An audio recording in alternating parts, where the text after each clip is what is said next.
इंसान की ज़िंदगी का अहम दिन शादी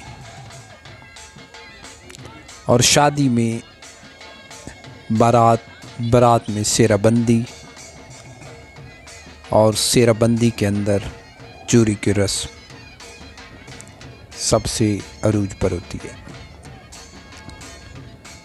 मियाँ वाली के कस्बों में बारात दुल्हन वाले घर में आकर पंडाल में खूब अपना रक्स का मुजाहरा करती है। दूल्हा के अजीज़ व अकारिब, भाई, चचाजाद, मामूजाद भाई बड़े मजमे में अपने रक्स का मुजाहरा करते हैं। इसके बाद वेल की कार्रवाई होती है। वेल दूल्हा की अपने अजीज़ व अकारिब की तरफ से नक़द मदद होती है। हर कोई अपने माली हिसाब से एक माली इमदाद का ऐलान कराता है जो वेल कहलाती है।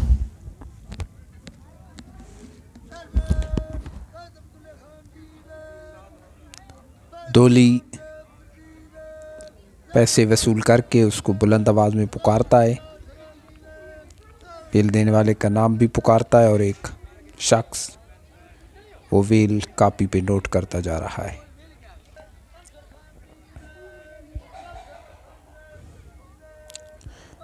कई लोग बग़ैर मिरासी से पुकरवाए भी वेल अपनी लिखा देते हैं। ये एक उधार समझा जाता है जो तमाम अज़ीज़ व अकारिब एक दूसरे की शादी पर इसमें हिस्सा लेते हैं।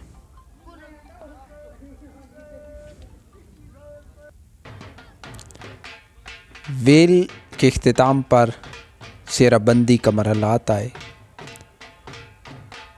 इसमें दूल्हा को खड़ा करके उसके ऊपर एक चादर तानी जाती है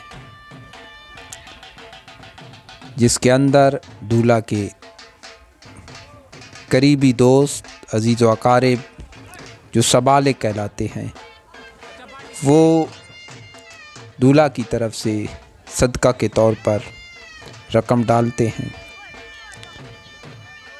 ये रकम इलाके के उस कमी की होती है जो इस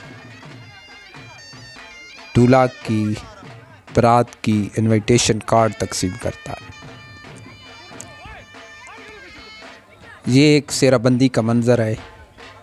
दूल्हा के मामू, चचाजाद भाई, दोस्त, रिश्तेदार तमाम बारी बारी दूल्हा के गले में माला डालेंगे, उसे मुबारकबाद और नेक तमन्नात का इज़हार करेंगे। इसके बैकग्राउंड में आप सेराबंदी का रवायती दौल और गीत सुन रहे हैं। ये साथ साथ चलता रहता है।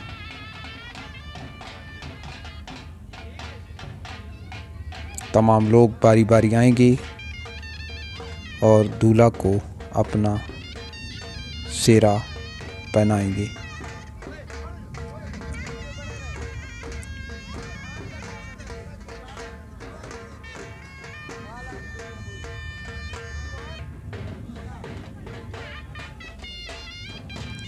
पहले वक्तों में सेराबंदी के दौरान मुख्तलिफ़ किस्म की मिठाई, मूंगफली, लड्डू वगैरह भी इस रस्म के दौरान फ़िज़ा में फेंके जाते थे, लोग उठाकर खाते थे। सेराबंदी के बाद चोरी का मरहला आता है।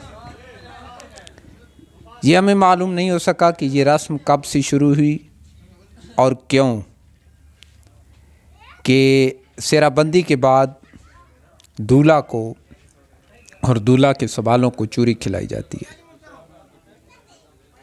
एक देसी घी की बनी हुई चूरी होती है, उनके सामने पेश की जाती है। तमाम मिलकर ये चूरी खाते हैं और फिर इसमें ये तोहफे के तौर पर, तबादले के तौर पर अपनी अपनी रकम भी डालते हैं। चोरी के बाद दूल्हा को ससुराल की तरफ से गिफ्ट, अंगूठी या घड़ी पहनाई जाती है। इसके साथ ही बारात